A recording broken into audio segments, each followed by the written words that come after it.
A long time ago, I made up in my mind that I wanted to join the Army for freedom, justice, and peace. I ain't gonna let nobody turn me around, turn me around, turn me around. I ain't gonna let nobody turn me around. I'm gonna keep on a-walking, keep on a-talking, marching up to freedom land. Did people try to turn you around when you were making decisions? Oh, yes. You know, one I really know that tried to turn us around with everything he had, but it just didn't work. Oh, Bull Connor. And I hope he met the Lord somewhere on the road that would change his heart, because he would, not only the name callings and the way he would give his authority, and he would have the firemen to turn those water holes, sick the dogs on us. Oh, yes, they tried to turn us around. And I never forget coming across that bridge. They call it Bloody Sunday. The Edmund Pettus Bridge. Yeah, baby. A girl got pulled off from the crowd, and they took a rod and got to him and stuck that rod down. That's when they call it Bloody Sunday. So when you think about that, and think about where we have come from, and just sitting here seeing us now, sitting here, white and black, sitting here, is evidence God was in the plan. When he gets ready to deliver us, he does it.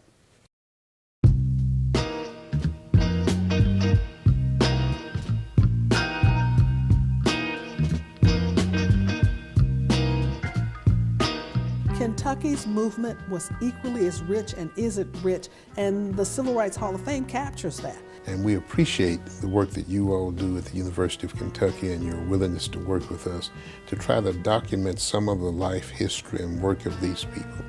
And I'm a believer that we should never ever lose this history. A lot of people don't know, and I'm still concerned.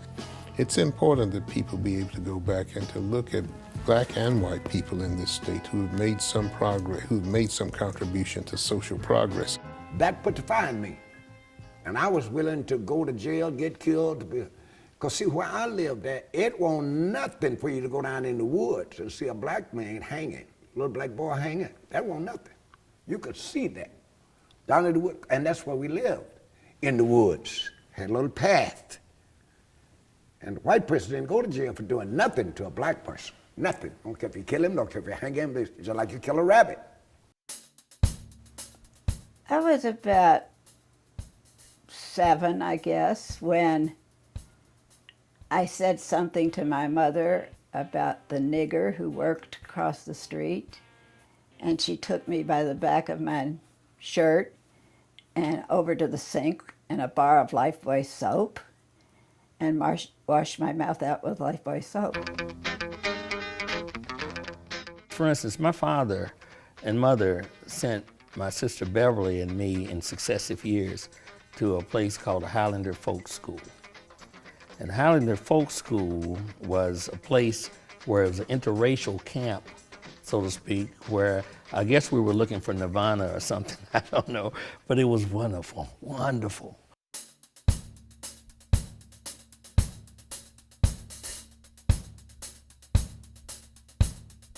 So you've been arrested 37 times in Louisville? In Louisville. And then you've been arrested other times in other parts of the country? In Jackson, Mississippi. I've been to prison in Georgia. I've been to prison in Alabama. I've been to Parchman. Let's see, where else did I go to jail at? I've been to jail in South Carolina. And I've been to jail in Washington, D.C., moving up south. Were you in those marches? No, I was at home raising money to get people out of jail who were arrested during those marches. Because I had 5 children, it really wasn't practical for me to get arrested. Although to this very day, it is a slur on my reputation that I've never been able to get arrested.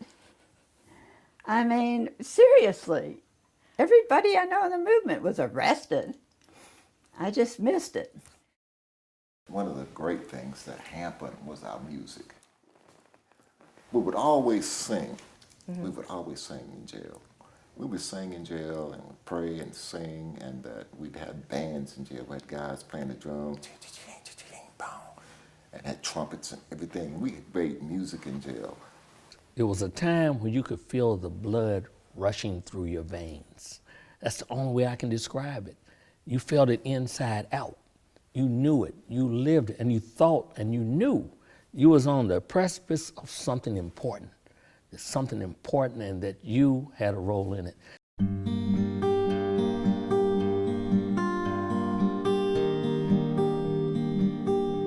Did you ever have any experiences with the Klan? Yes, I did. I had a great experience with the Klan. They hate me. How do you know that? Tell us what happened. I had a bill, anti-mask bill, prohibiting anyone from wearing a mask in public or burning a cross on public property. It was an anti-Klan bill. Well, when I introduced that bill, the Grand Dragon, I believe, of the Klan, he and his buddies came to Frankfurt. So I went on before the committee. That evening I called my husband, Powers, and I said, and he always told me, he said, well, I saw you on TV on the news. He said, you seem so nervous. I said, if you had that grand devil standing behind you, you'd be nervous too. I didn't call him Grand Dragon, I said the devil. I said, that grand devil, but standing behind you, you'd have been nervous too. It was an ugly time in this community.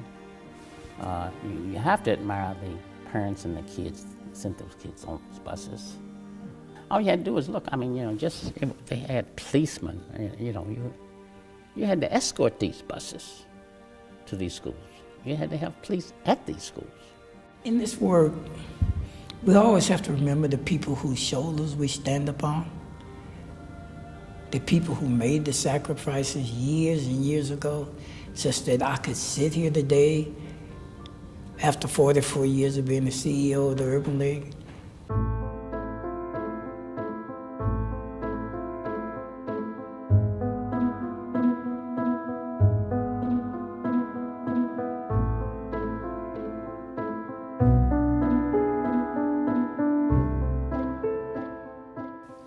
As a Christian, if you are not engaged in social justice, something is wrong with the way that you read the Bible. We have to open the doors wide enough so whether you are oppressed because of color or sexuality or gender or disability or gender identity or nationality, whatever it is that we say, we all want to go through those justice doors and we don't want to leave each other behind.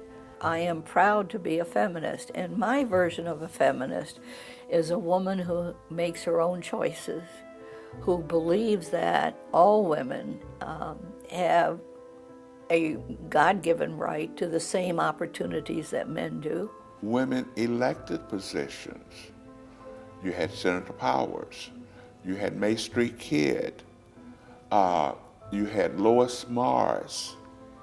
One of my last responsibilities at the NAACP's national office was coordinating the funeral services for Rosa Parks. Pasaré por este mundo una sola vez. Si hay una cosa buena que pueda hacer, si hay una buena acción que pueda hacer, una palabra buena que pueda decir, haré esa acción, diré esa palabra porque pasaré solo una vez. I will be in this world only one time. If I can do anything good for someone, if I can say anything good to someone, I will do that work, I will say that work. Sorry. Because I will be here only one time. Oh, freedom, oh, freedom, oh, freedom over me, and before I'll be a slave, I'll be buried in my grave and go home to my Lord and be free. That's my favorite. I met that. Before I be a slave, I'd be buried in my grave and go on home to my Lord and be free.